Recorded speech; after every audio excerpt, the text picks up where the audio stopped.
Kwa mara nyingine, wapendwa wasikilizaji, naja mbele zenu katika kipindi hiki cha Ufunuo wa Maandiko, na waletea mada nyingine ambayo ni mada itakayokwenda kuwafungua katika vile vifungo vya mwovu Shetani. Kwa sababu mafundisho ambayo ninayoyatoa, mpendwa msikilizaji, ni mafundisho ambayo ni ya ukweli. Hata wewe mwenyewe unaweza ukachunguza katika maandiko yote ambayo tunayatoa, utakuja kuona na kuamini kwamba kweli haya ninayoyaongea sio ya kwangu mimi, bali ni yake Mwenyezi Mungu ambaye anapenda nyinyi wenyewe mpate kuyajua kupitia mimi ambaye niko hapa mbele zenu. Na kama jinsi unavyoangalia na unavyoona tema yetu kwa siku ya leo ambayo ni je, Mungu aliumba nyani? Tayari hii mada ambayo unaisoma, unapoisoma moja kwa moja inaweza kukuchanganya, kwa sababu unajua na unaelewa kwamba wanyama wote waliumbwa na Mwenyezi Mungu. Sasa ikiwa ni hivyo, kwa nini nianze kuleta hii mada inayouliza je, Mungu aliumba nyani? Ina nini? Na naamini kwamba watu wengi watakuwa na hamu kabisa kusikiliza, wapate kujua kweli napenda kumaanisha kitu gani kuhusiana na hii mada, ikiwa Mwenyezi Mungu aliumba nyani. Haiza, hapana. Na wapendwa, najua kwamba sote ambao tumepita kwenye darasa, kuna mafundisho ambayo tumefunzwa zaidi sana. Mafundisho ambayo tumefunzwa na hizi shule ambazo tunaziita shule. Tulifundishwa kwamba kuna huyu ambaye aliingiwa na pepo ambaye anaitwa Darwin. Alikuja na mafundisho yake ambayo anaita mkifaransa teoria yake kwamba watu wametokana na nyani. Yaani tumetoka kunyani. Yaani wanadamu wote, yaani zilikuwa ni nyani tu. Sasa wakati ninaposikia hivyo, kwa sababu ikiwa kweli haya mafundisho yake ni hivyo, kwamba watu wanatakiwa aidha wametokana na nyani, aidha kunyani, ni vizuri tusione tena, tunapochukua mafundisho yake, hatutakiwe tena kuona nyani katika ulimwengu huu. Hivyo ndivyo ilivyo. Kwa sababu yeye anasema kwamba watu walikuwa ni nyani, walikuwa na mkia, lakini katika maendeleo waliendelea, wanasema kwamba mkifaransa walijidevelope, yani walijiendeleza, mkia ulikatika namna gani. Kwa hiyo ikiwa ni hivyo, hatuwezi tena kuona nyani ambazo zina mkia. Ina maana kwamba hizo nyani ambazo zina mkia, hizo ndio zilikataa kuendelea, ili kwamba sijui ni zile nyani za zamani ndizo zilizobadilika zikawa bila mkia. Na ikiwa ni hivyo, kwa nini sisi wengine ambao tunazaliwa wakati huu tunazaliwa hatuna mkia? Ni kwa sababu babu zetu mikia ilikatika. Hizi ni swali ambazo ninakupatia ili kuangalia haya mafundisho ya huyu anayejiita Darwin, kwamba yeye ana akili, anakuja kusema kwamba watu wametokana na nyani, wakati wote ni uongo mtupu. Na kutokana na hilo, mpendwa wasikilizaji, tutaenda kuangalia leo historia ya wanasayansi ile ambayo tumeenda kufunzwa kule shuleni, ile inayoongea kuhusiana na wa Homo sapiens. Mkifaransa, mimi mkiswahili sijui inaitwa namna gani, ndivyo nilivyoipata. Homo sapiens, Homo habilis, Homo erectus, Homo neanderthal, Homo de Cro-Magnon. Haya yote na hizo nyani, yaani ni kundi ambazo zinaitwa ni kundi za maprimate. Hayo tutaenda kuyaongelea kwa siku ya leo, na tutaenda kuangalia ni wapi walipotokea. Je, Mungu aliumba nyani? Kwa sababu ninaposema nyani ni katika kundi hizo za maprimate. Na hizo primate tunaingia kwenye nyani kwanza. Halafu baadaye tutaenda kuingia sasa kwa hawa wengine ambao nimetaja: Australopithecus, Homo habilis, Homo erectus, Homo neanderthal, Homo de Cro-Magnon. Hawa wote tutaenda kuangalia, tujue kweli wametokea wapi. Kwa sababu tunapoangalia tunaona picha zao, tunawaona kama vile ni watu. Na ni kweli wanatuambia hawa wanasayansi, wanasema kwamba hivyo ndivyo walivyokuwa. Walikuwa ni makako, sijui walikuwa ni nyani, wakaanza kubadilika. Na unapoangalia picha zao ndivyo wanavyoweka kweli ni kama vile watu tu ambao ni wakufu, warefu sana, sijui majitu kabisa ya wanaume. tutaenda kuangalia kwa siku ya leo asili yao ni ipi. Je, Mungu aliumba nyani? Hiyo ndio mada ambayo tutaenda kuangalia kwa siku ya leo. Na ndio maana kitabu cha Mezali ya 19:2 nasema, si vema nafsi ya mtu ikose maarifa. Na Mezali hiyo ya 25:2 nasema, utukufu wa Mungu ni kulificha jambo, bali utukufu wa mfalme ni kuchunguza jambo. Tuende kuchunguza, wapendwa wasikilizaji, ni kitu muhimu. Tuende kuchunguza pamoja. Sio kwamba ninayoyaongea mnakubali hivyo hivyo, lakini na nyinyi pia chunguzeni, ni kitu cha msingi. Na kitabu cha Kumbukumbu la Torati 29:29 nasema, mambo ya siri ni yake Mwenyezi Mungu, bali yale yaliyofunuliwa ni kwa ajili yetu sisi na kwa ajili ya watoto wetu. Mwenyezi Mungu anaendelea kuongea kupitia nabii wake Yeremia katika Yeremia 33:3, niite nami nitaitika, nami nitakuonyesha mambo makubwa tena magumu usiyoyajua. Kwenye kipindi hiki, mpendwa msikilizaji, mambo usiyoyajua ni kuhusiana na nyani. Je, Mungu aliumba nyani? Je, Mwenyezi Mungu kwa ukuu alio nao, je, aliumba nyani? Kwa hiyo ndio mada ya siku ya leo. Na natanguliza kusema kwamba mafundisho ya siku ya leo yataumiza walio wengi, lakini nawaambia kila wakati kwamba sio lengo. Lengo sio kuumiza, bali lengo ni kwa ajili ya kuweka kila kitu wasi. Ukweli wa asili uwekwe kama gisi ulivyo. Hapa kuna mambo ya chumvi, ya kuongeza chumvi hasa vingine, hatuna muda. Kwa sababu Mwenyezi Mungu anapenda kuwapatia historia kama gisi ilivyokuwa. Hicho tu.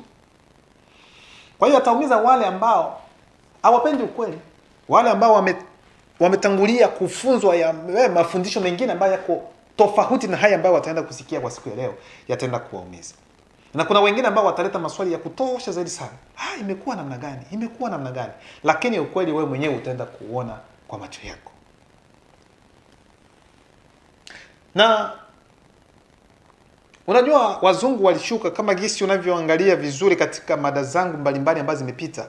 Nilikuonyesha namna gani wazungu walivyoshuka barani Afrika kwenda kupata historia mbalimbali. Walienda kujua kweli historia ya uumbaji ilipita namna gani, kwa sababu kulikuwa mambo ambayo yameandikwa ya unabii, mambo ya kutosha zaidi sana yalikuwa yameandikwa, na walienda kusoma, walijua ni namna gani wanyama walivyotokea, Mwenyezi Mungu aliumba nini na nini, na wanyama wengine wametokea namna gani. Hayo yote walienda kujifunza, wakaenda kujua kila kitu. Lakini kitu ambacho walichowaletea nyinyi ndugu zangu, historia ambayo wameenda kuleta ni historia ya uongo. Historia ya kweli wanajua, wanaificha, lakini wanakuja kuleta utofauti wa historia yenyewe. Na hiyo historia ambayo wanatufunza ndio hii tulio nayo kwa muda huu, lakini ambayo itaenda kubadilishwa ili ule ukweli wanaojua upate kujulikana kwa kila mtu ambaye Mwenyezi Mungu anayependa kwamba apate kujua ukweli. Na swali ambalo liko hapa, je, Biblia inaongelea kuhusu nyani? Katika Biblia tunapoangalia kitabu cha Mwanzo hadi Ufunuo, je, kuna sehemu ambapo tunaweza tukapata kabisa neno nyani limo ndani ya Biblia? Ndiyo. Ndani ya Biblia kuna sehemu ambapo kunaandikwa nyani. Kwa hiyo tutaenda kuangalia kweli kweli ikiwa kweli kweli ni Mwenyezi Mungu aliumba nyani au hapana. Kwa hiyo sitawakawiza zaidi, tuingie kwenye kitabu cha Wafalme wa Kwanza sura ya 10 mstari wa 22 ambayo inasema hivi: kwa kuwa mfalme Sulemani Solomono alikuwa na msafara wa meli za Tarshishi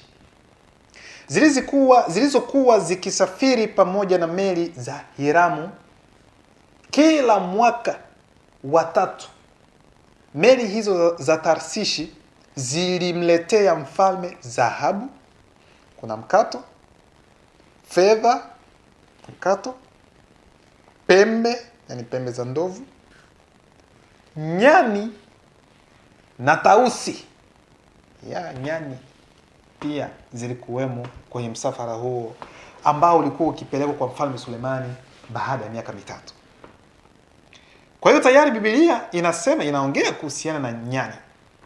Na katika tafsiri ya Kifaransa, wapendwa wasikilizaji, unajua mimi natumia sana tafsiri hizo kwa sababu kuna mambo mengine ambayo hatuwezi tukayajua tu kwenye tafsiri moja ya Kiswahili. Na ndio maana nawashauria kila wakati, ndugu zangu, someni tafsiri za kutosha, msisimamie tu kwenye tafsiri moja tu.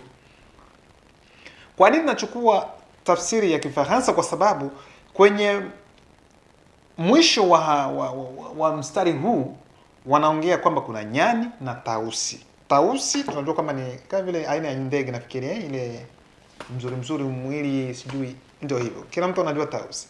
Lakini katika Kifaransa wanatuandikia mnyama mwingine hapa. Tutaenda kusoma alafu tutaingia kiundani zaidi sana kuhusiana na huyo mnyama ambaye ameandikwa katika kitabu cha Kifaransa, za tafsiri ya Kifaransa ambayo inasema Bible de Jérusalem. Bible de Jérusalem inasema: En effet, les rois avaient en mer une flotte de rames et tous les 3 ans, la flotte de Tarsis revenait chargée d'or, d'argent, d'ivoire, des singes et des guenons.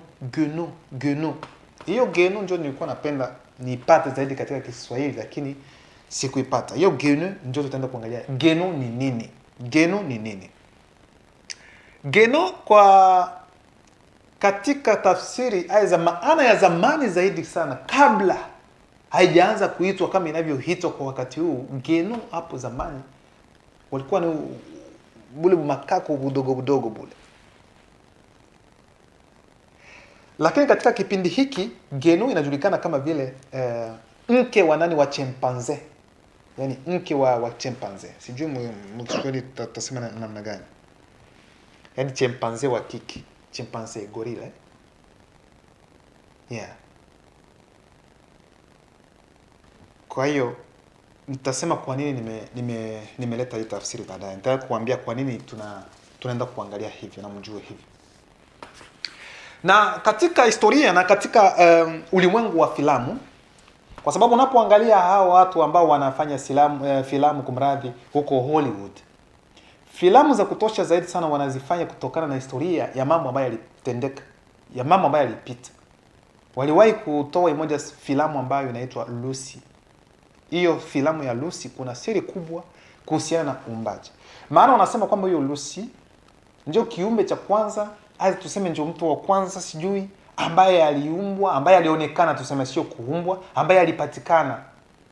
Kuna baadhi ambao wengine wanasema kwamba sijui huyo ndio alikuwa mke wa kwanza wa Adamu.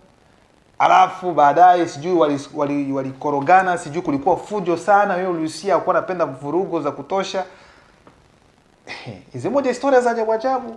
Alafu Mwenyezi Mungu akaona kwamba Adamu yuko peke yake, ameshakuwa mpweke, akamfanyizia tena msaidizi, akaumba Eve.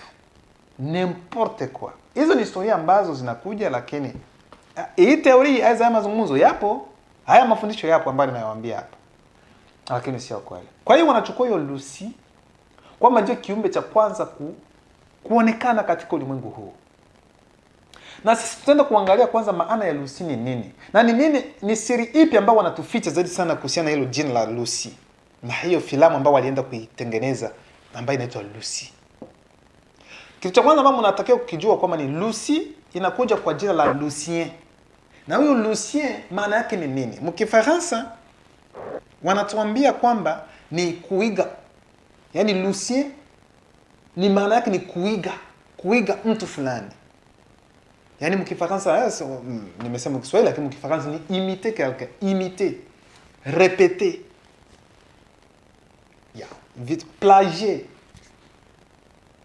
Hayo ndio maneno ya Kifaransa ambayo yanafanana hiyo hilo jina la Lucy, Lucien, qui veut dire répéter, copier, plagier. Haya yote. Singe pia iko.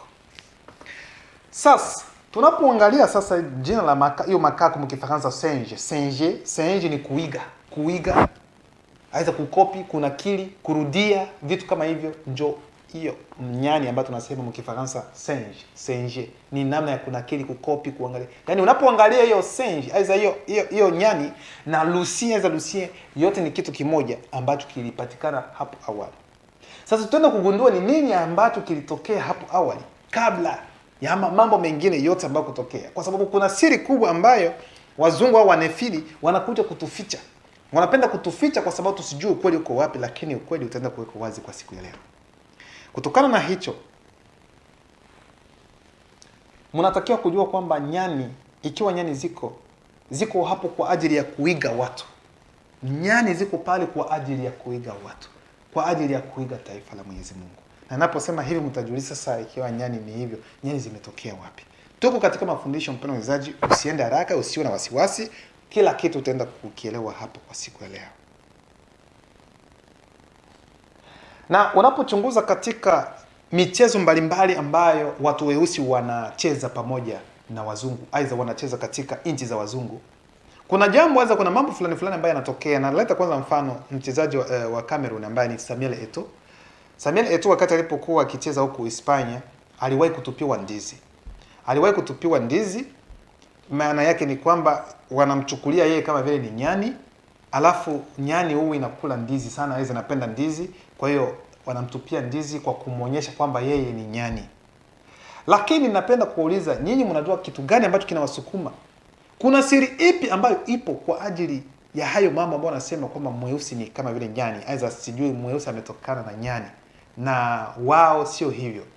Hapo kuna siri kubwa, mpendwa msikilizaji, ambaye hauwezi ukajua, hauijui, lakini leo utaenda kuijua, na kwa nini wazungu wanafanya hivyo, na ni kitu gani ambacho wanaficha zaidi sana, hawapende kuambia watu wengine wapate kujua ukweli.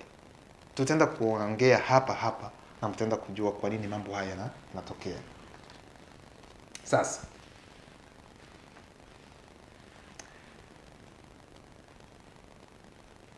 wakati wanaposema kwamba mweusi ametokana na nyani, huu ni uongo mtupu. Wasiwadanganye, kwa sababu mambo yote tutaenda kuweka wazi.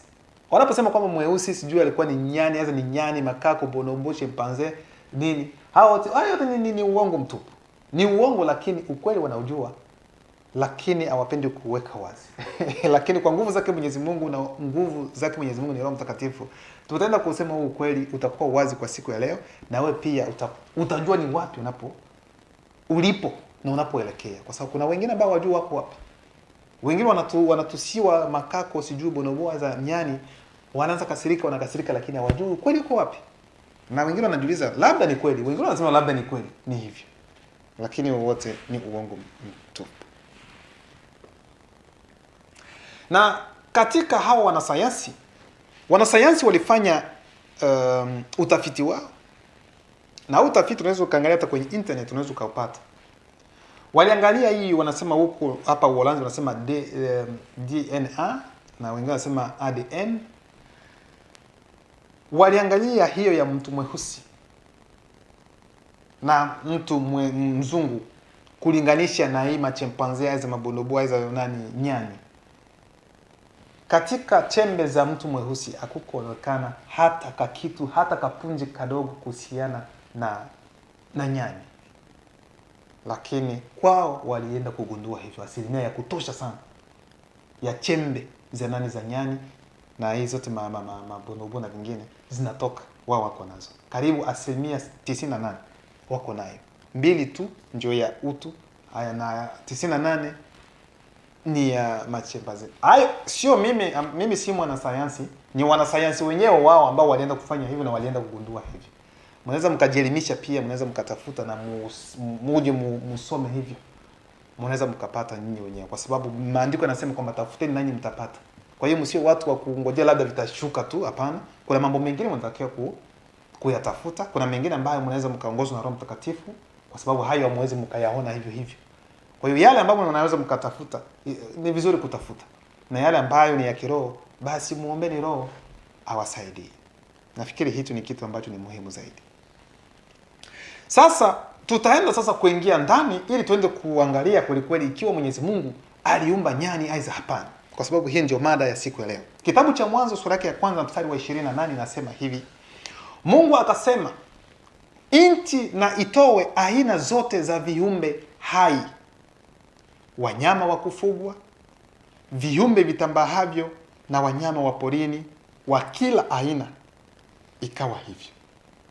Mwanzo 1:24, mpendwa msikilizaji, natuambia kwamba Mwenyezi Mungu alisema kwamba nchi itowe. Kwa hiyo nikupenda kuonyesha kwamba kwanza dunia hii ambayo tunakanyaga, udongo huu una akili, unaishi, kwa sababu una uwezo wa kutoa kile ambacho Mwenyezi Mungu anapenda itoe. Ikipenda kutoa miti inatoa miti, inachepuka.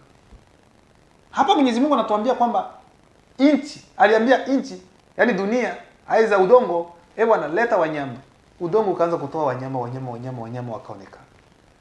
Kwa hiyo tusichezee udongo, tusichezee dunia, kwa sababu wakati hata mnapotupatupa mate mjue kwamba dunia inaishi.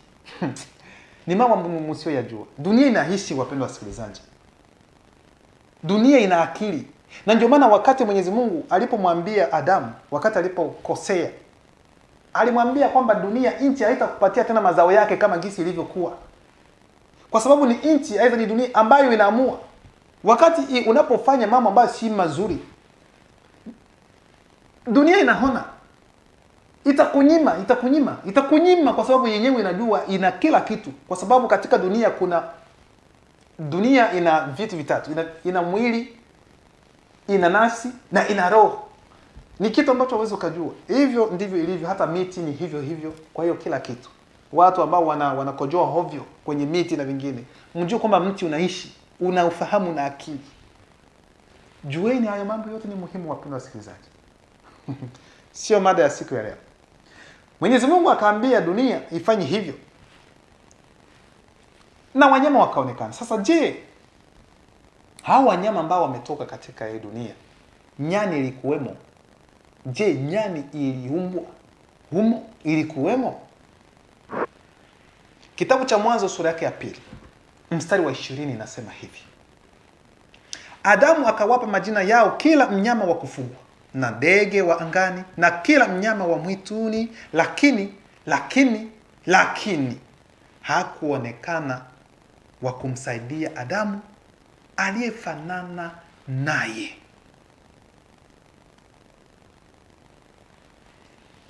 Kitabu cha Mwanzo 2:20 kinatuambia Mwenyezi Mungu alimwamuru Adamu apange majina ya kila mnyama. Na wakati alipopanga majina ya kila mnyama, Adamu aliangalia katika hao wanyama, hakuona hata mnyama anayefanana na yeye, anayeweza kumsaidia hata mmoja. Sijui kama tuko vizuri. Tuchukue mafundisho na maandiko vizuri. Adamu amesema kwamba yeye aliangalia katika hao wanyama, hakuona mnyama ambaye amefanana naye na ambaye anaweza kumsaidia. Na tunapochunguza na tunapojua katika ulimwengu wa leo, makako, aidha nyani, zina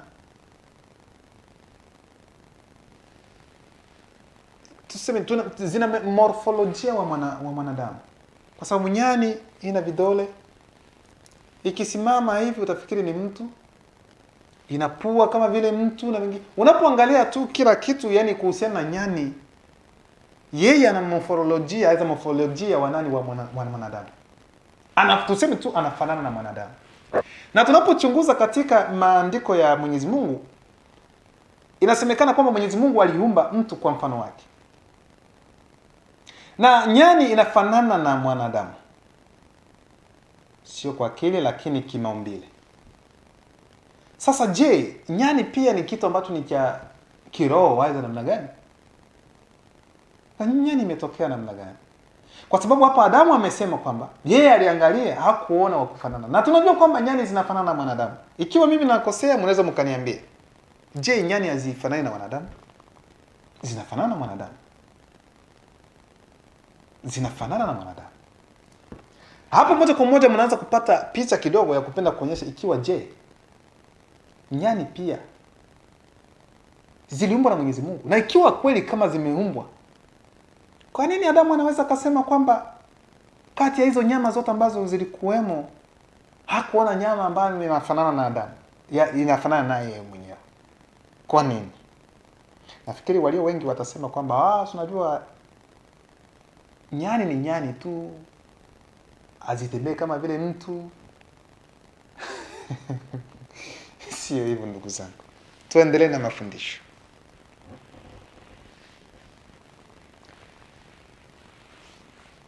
Kuna tafsiri, mpendwa msikilizaji, katika hizi tafsiri zote za Biblia ambazo zinapatikana katika ulimwengu huu, kuna tafsiri moja ambayo inasema vizuri, ambayo inaonyesha zaidi kwamba Mungu hakuumba nyani. Hicho ndio kitu ambacho napenda kuonyesha. Mada yetu ni kuonyesha, je, Mungu aliumba nyani? Jibu ni hapana, Mwenyezi Mungu hakuumba nyani. Ya, kwa wengine tayari mnaanza kuna ya mafundisho yametokea wapi? Mungu hakuumba nyani. Sasa zilitokea wapi? Zilitokana na nini? Zimekuja namna gani? Tutaenda kuangalia pamoja. Tutaenda kuangalia sisi sote pamoja, wapendwa wasikilizaji, msio na wasiwasi, kila kitu tutaenda kukiweka wazi. Kitabu cha Wakorintho Wakorintho wa kwanza sura ya 2 mstari wa 14 inatuambia hivi. Msikilize vizuri. Mtu wa kidunia hapokei mambo ya Roho wa Mungu. Kwake mtu huyo mambo hayo ni upumbavu mtupu, yanapita akili yake, maana yanaweza tu kutambuliwa kwa msaada wa Roho. Hapo wanatuambia mtu wa dunia. Mtu wa dunia ni nani? Mtu wa dunia sio tunaweza tukasema labda ni mimi, ni wewe, ndugu yangu, sisi ndio watu wa dunia. Wengine watasema mtu wa dunia ni yule ambaye anatenda matendo ya kidunia. Lakini je, hii tafsiri napenda kutuambia hivyo, mtu wa dunia? Ndio tafsiri ya Kiswahili gisi nasema. Na ndio maana nakwambia kuna tafsiri moja ambayo inasema na utaelewa vizuri, ni kwenye traduction Louis II 1910. Louis II 1910. 1 Corinthiens 2:14. Mais l'homme animal ne reçoit pas les choses de l'Esprit de Dieu, car elles sont une folie pour lui. Et il ne peut les connaître parce que c'est spirituellement qu'on en juge. Hapa hii tafsiri ya Louis II inatuambia kwamba mtu mnyama hawezi kupokea mambo ya kiroho, aiza mambo ya roho wake Mwenyezi Mungu, kwa sababu kwake ni kama vile usazi kupokea mambo kama hayo, kwa sababu ni mambo ambayo yanapokelewa katika roho. Sasa huyo mtu ambaye ni mtu mnyama ni akina nani? Kwa sababu tunajua kwamba Adamu hakuwa mtu mnyama. Adamu alikuwa mtu ambaye ni nafsi iliyokuwa hai. Sasa huyu mtu mnyama ni mtu wa namna gani? Huyu ndio mtu ambaye tutaenda kuangalia. Na je, ni mnyama kweli kweli? Mtu mnyama ni mnyama kweli kweli? Tutaenda kuchunguza. Kitabu cha Hesabu sura ya 13 mstari wa 22 nasema hivi. Wakawaletea wana wa Israeli habari mbaya ya ile nchi waliopeleleza, wakasema, ile nchi tuliyoipita kati yake ili kuipeleleza ni nchi inayowala watu wanaoikaa, na watu wote tuliowaona ndani yake ni watu warefu mno. Tafsiri ya Kifaransa, Nouvelle Bible Second 2002. Et ils se mirent à décrier devant les Israélites le pays qu'ils avaient exploré. Ils dirent, le pays que nous avons parcouru pour l'explorer est un pays qui dévore ses habitants.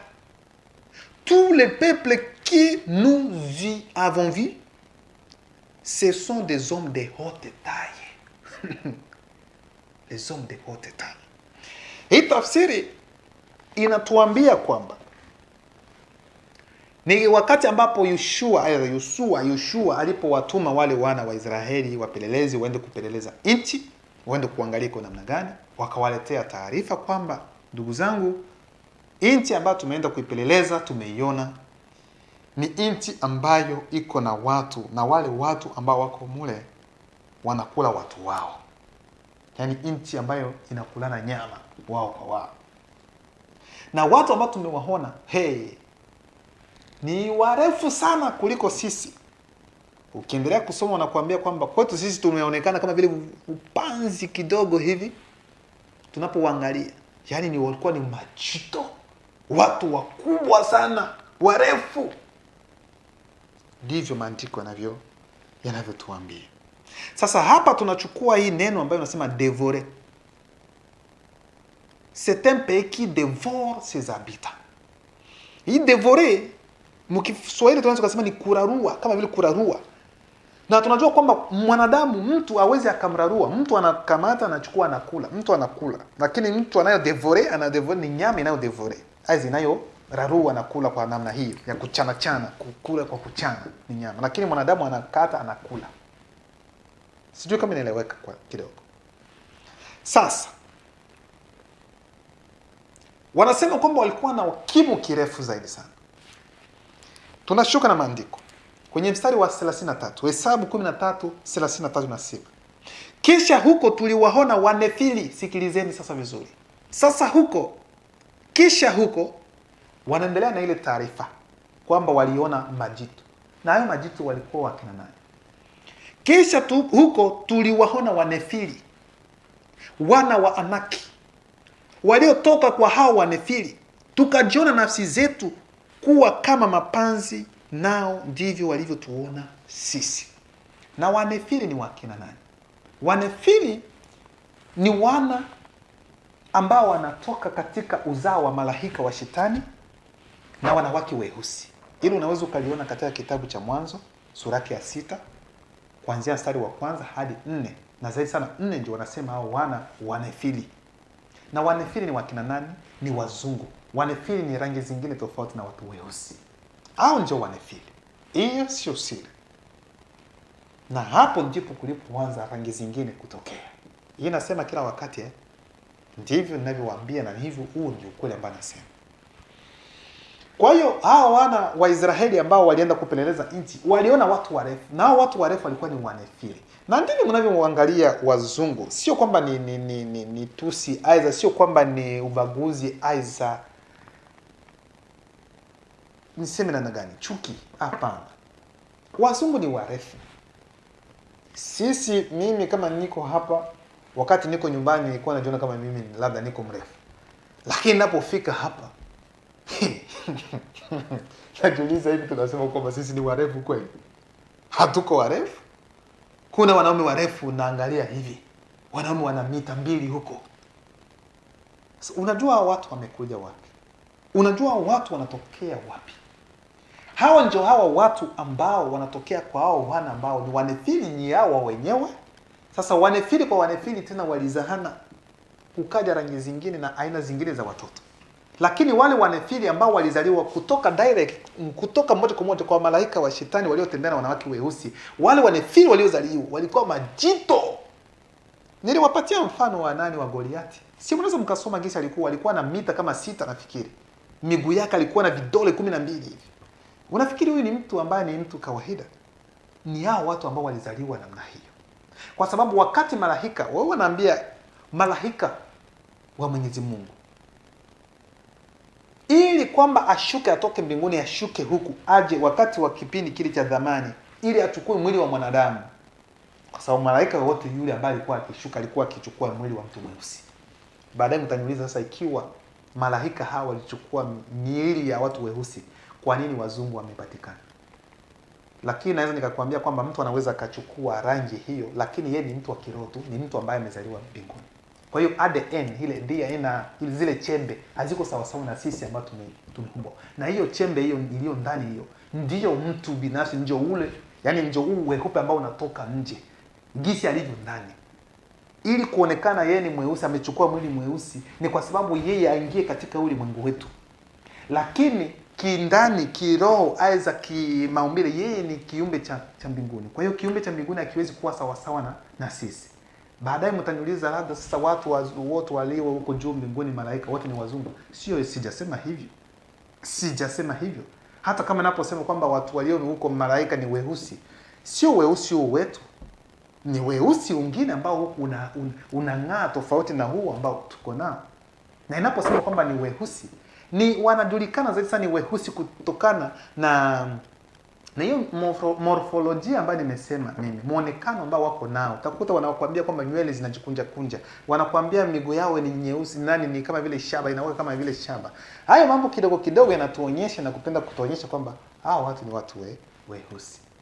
Lakini sio weusi wetu ambao tuko nao. Kwa hiyo hao wana ambao walizaliwa kwao malaika wa shetani ambao walianguka na shetani na wanawake weusi ndio wanaitwa wanefili. Na hao wanefili pia walianza kuzahana. Kwa sababu unefili ni umetisi moja kwa moja, ikiwa mjuu ni umetisi, kwa sababu ni hapo tayari ni umetisi ambao uliingia. Hapo ndipo kulipoanza kuchanganywa hizo rangi zikaanza kutokea.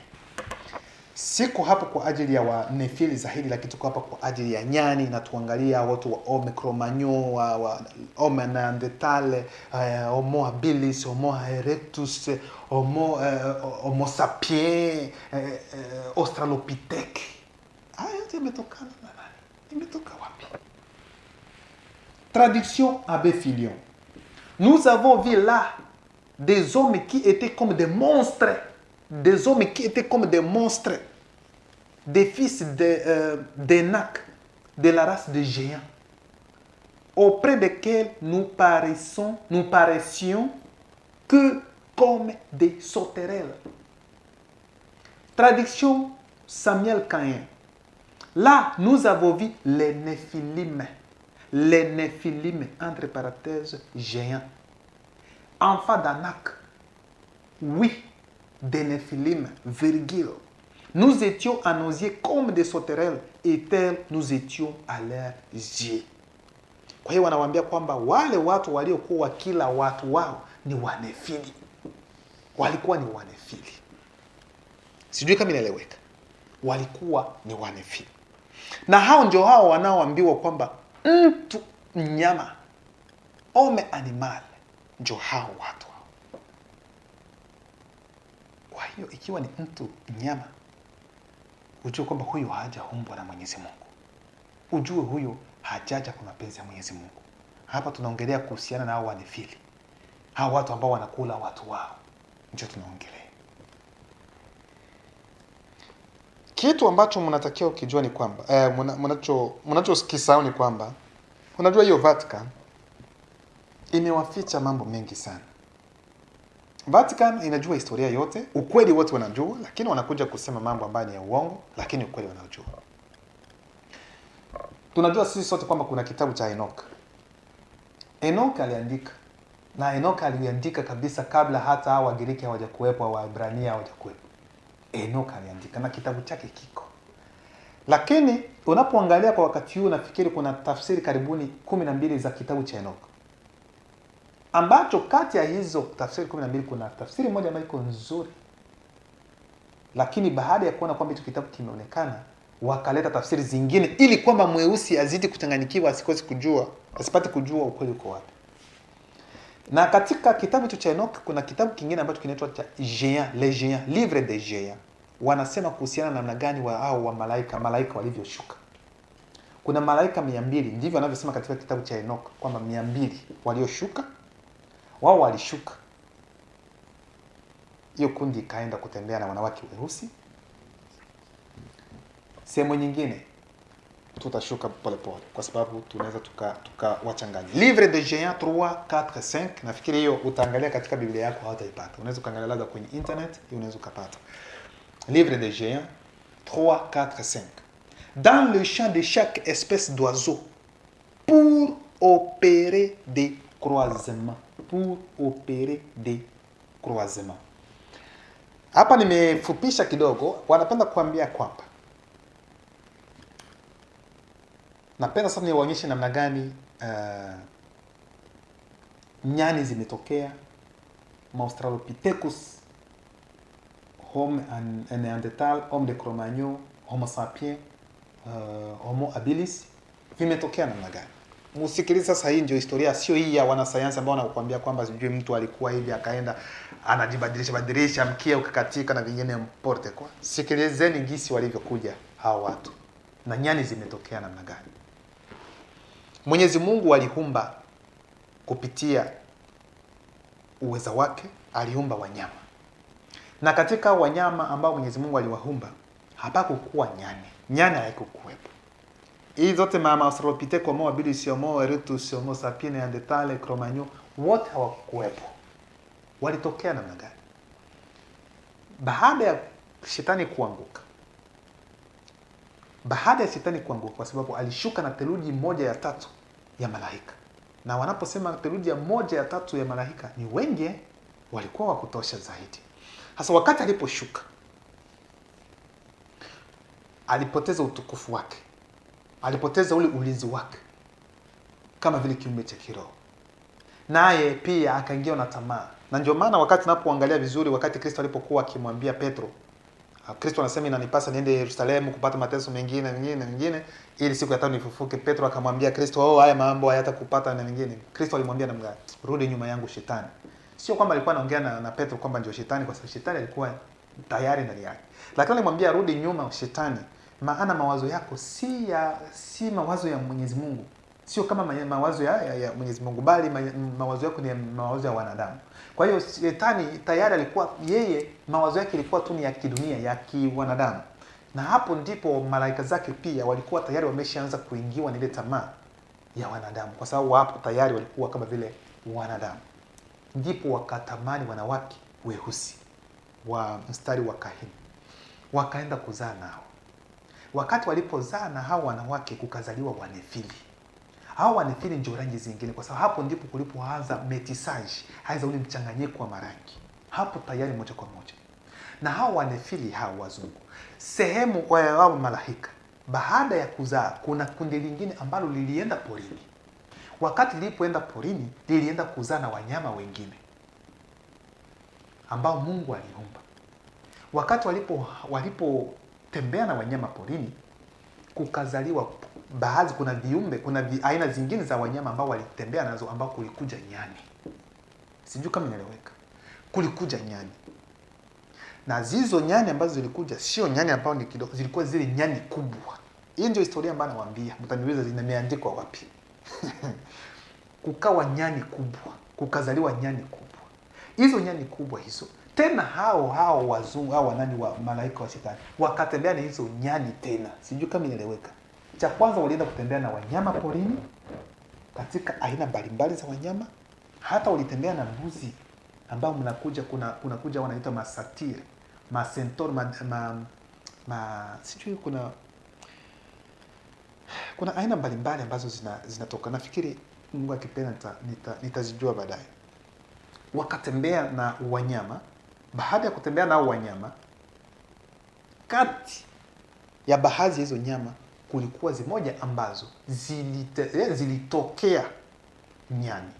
Na baada ya hizo nyani kutokea, tena hao wa malaika walitembea na hizo nyani ambazo zimezaliwa, kukaja aina zingine ambazo tunahita sasa wa Australopithecus, Homo erectus, Homo habilis, Homo sapiens, l'homme neanderthal, Homme de Cro-Magnon.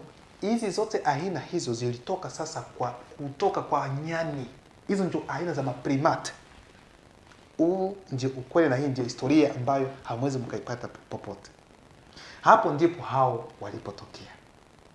Kwa hiyo nikupenda kuonyesha kwamba baada ya wenyewe kutembea na wanawake weusi, kukaja wanefili, kukaja rangi zingine, wakaenda kutembea na viumbe tena za wanyama porini, kukaja hizi zingine aina za nyani. Nyani ndio zilikuwa za kwanza. Na wakati walipotembea tena na hizo nyani, kukaja sasa hizi aina za Australopithecus. Mtaniuliza sasa, kwa nini nyani zilichukua kama vile morfolojia ya mwanadamu? Kwa sababu malaika wao pia wana morfolojia ya mwanadamu, ya mtu. Wana morfolojia ya mtu. Na ndio maana hata hizo nyani pia zilionekana kama vile watu. Na baada ya kutoka hapo, kundi lingine la malaika likaenda baharini, zikaenda kutembea na viumbe vingine vya baharini. Hapo ndipo ukatokea mamba mtu. Msifikiri kwamba Mungu aliumba mamba mtu. Hapana. Mungu hawezi akaumba kitu ambacho ni mtu huku, samaki huko nani. Hapana. Mungu hakuumba mamba mtu. Mamba mtu ni hivyo hivyo, ni aina za samaki ambazo walienda kutembea nazo tena hawa wanani wanefili. Hao malaika za Shetani walienda kutembea nao.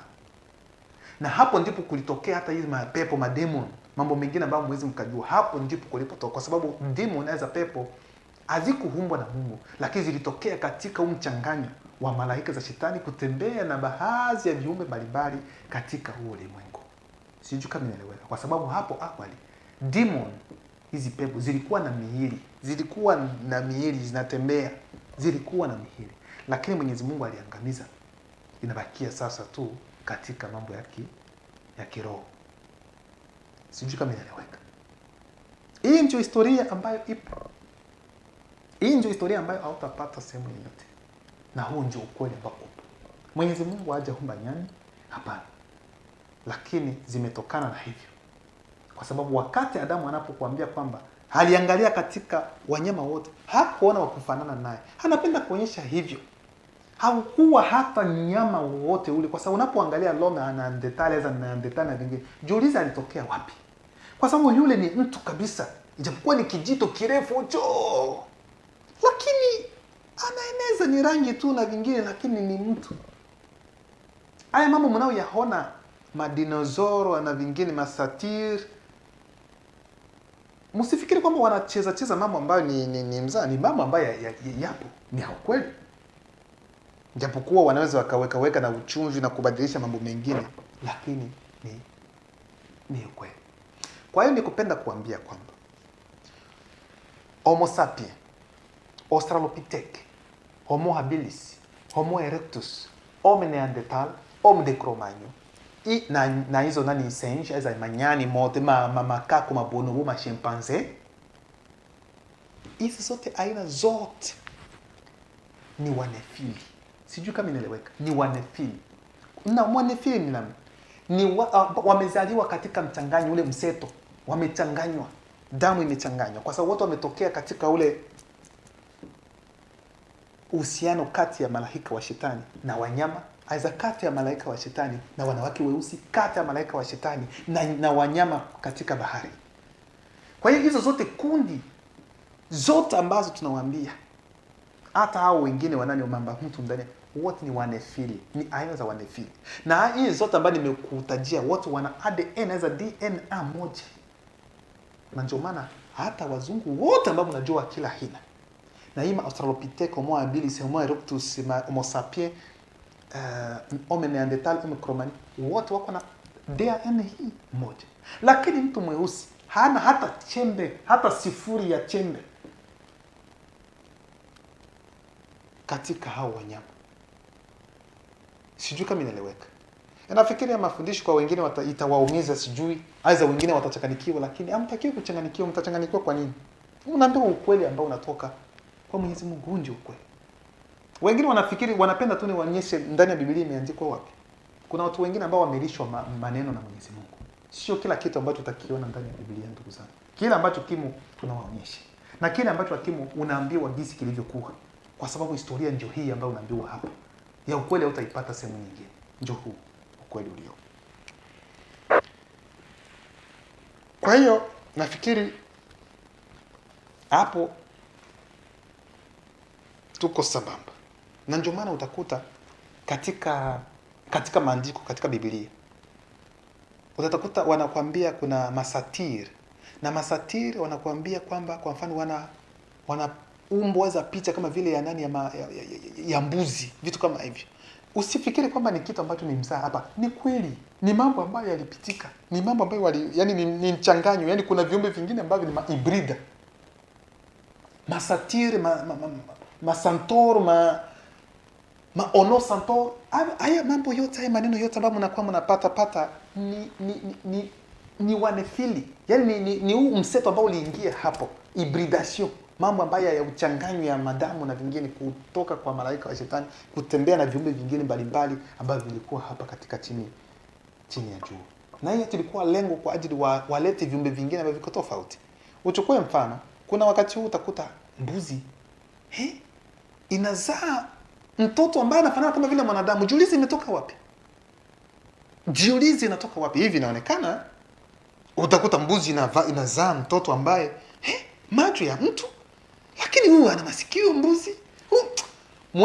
Yani nyinyi wenyewe mnajiuliza. Jiulize ni nini ambacho kilitokea. Msifikiri kwamba ni kitu ambacho ni hivi vimetokea. Hivyo ndio mchanganyo ambao watu walifanya hapo awali. Huo ndio mchanganyo ambao malaika wa shetani walifanya hapo awali. Mnaona wapendwa, kuna kuja viumbe vingine ambavyo havijulikani viitwe namna gani. Ndivyo ilivyo. Nafikiri hichi kinaeleweka vizuri. Kwa hiyo kila kitu ambacho naweza nikakwambia ni kwamba wanyama walioumbwa na Mwenyezi Mungu waliumbwa, lakini kuanzia hiki kizazi cha nani, sijui kama niseme kizazi za nyumba za familia ya maprimata ambayo ni manyani, mabonobo, chimpanzee, baboen, australopithecus, haya yote hayo Mwenyezi Mungu hakuumba. Hapana, hakuumba. Hii nakwambia mpendwa msikilizaji, huu ndio ukweli ambao ni wasili, huu ndio ukweli ambao upo. Na hii yote manasokwe, manyema, gorile, hii zote ni aina za wanifili. Kwa hiyo naweza nikakwambia wewe ndugu yangu ambao unakula nyani, bonobo, chimpanzee, sijui makako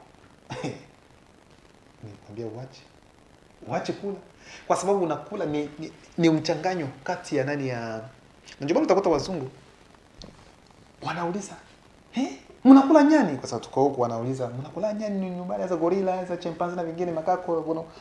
Tunakula. Wanashangaa, mnakula? Si mnakula watu. Na kweli unapoangalia watu wote ambao wanajua hivyo, wanapoona nyani na vingine, unapoangalia ni kama vile unaona mtu tu. Kuna wengine ambao tunapata mahistoria, wale ambao walikuwa wakienda kuinda porini, wanakuambia wanataka kuua sokwe na za gorila, inawaambia wewe haukunyonya hii, inaonyesha haukunyonya hii wewe. Tunasikia hivyo.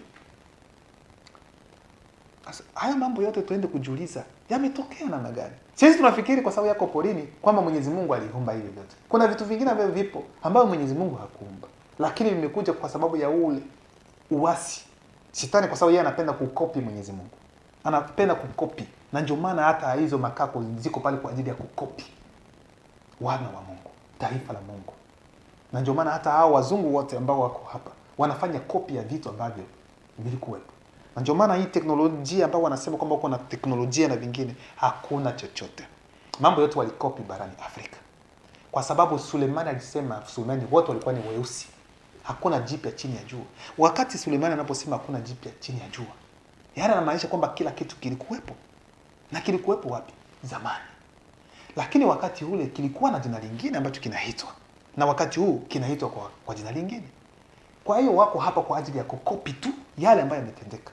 Na sisi tunasahau, tunafikiri labda kwa sababu tayari kinaitwa jina lingine, tunafikiri kwamba ni kitu ambacho ni kimpya.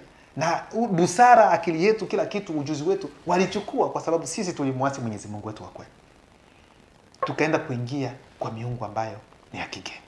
Kwa hiyo hicho ndio kitu ambacho kinatendeka. Kwa hiyo wewe ndugu yangu mweusi, popote pale ulipo, popote pale unapoishi, ikiwa mnefili, ninaposema mnefili ni mzungu, aidha kila rangi yote ni wanefili.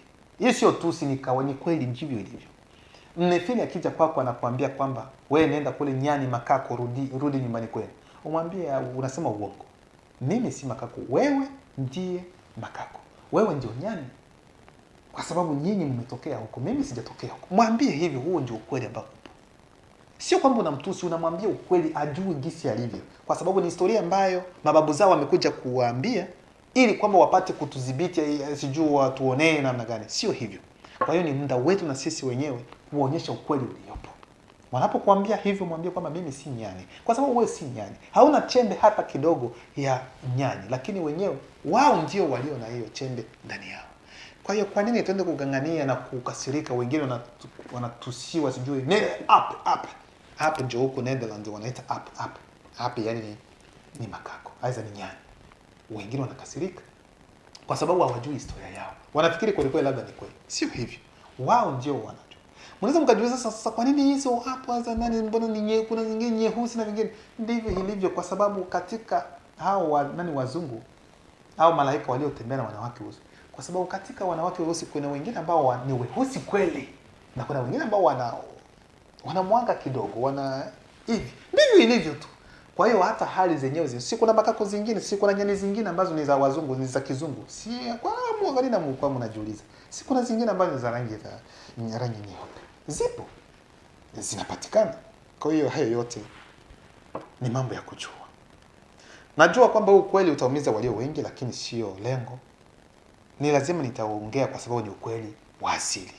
Mjue kwamba kwa kweli Mwenyezi Mungu hakuumba nyani, hakuumba Homo sapiens, Australopithecus, Homo habilis, Homo erectus, l'homme néandertal, l'homme de Cro-Magnon, mambo ambayo tulienda kufunzwa kwa masomo.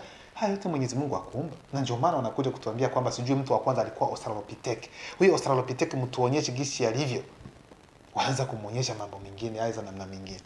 Sasa wenyewe mnasema namna gani? Sisi tunachukua hivyo kwamba huo ndio ukweli, lakini Mwenyezi Mungu wetu alimuumba mtu ambaye ni mtu wa kwanza na mwatu ni mtu wa pili. Yaani tuseme kwamba ni mwanamume na mwanamke. Ndivyo alivyofanya. Kwa hiyo wapendwa wasikilizaji, naamini kwamba hii mada tumeifunga kwa siku ya leo kuhusiana na hilo. Wale ambao watachomwa basi ni hivyo. Hakuna kingine ambacho tunaweza kufanya kwa sababu huo ndio ukweli ambao tunatakiwa kuongea. Kwa hiyo nyinyi mnaokula makako na mabonomo ni vizuri kuacha, kwa sababu mnakula sijui vitu ambavyo haviko hata katika mapenzi ya Mungu. Ni vitu ambavyo vimekuja tofauti. Sio Mungu ambaye ameumba hivi vyote. Naamini kwamba haya machache yamewasaidia na yatawafungua zaidi. Kwa wale ambao Mwenyezi Mungu anapenda wafunguliwe. Mwenyezi Mungu awabariki zaidi sana. Asante.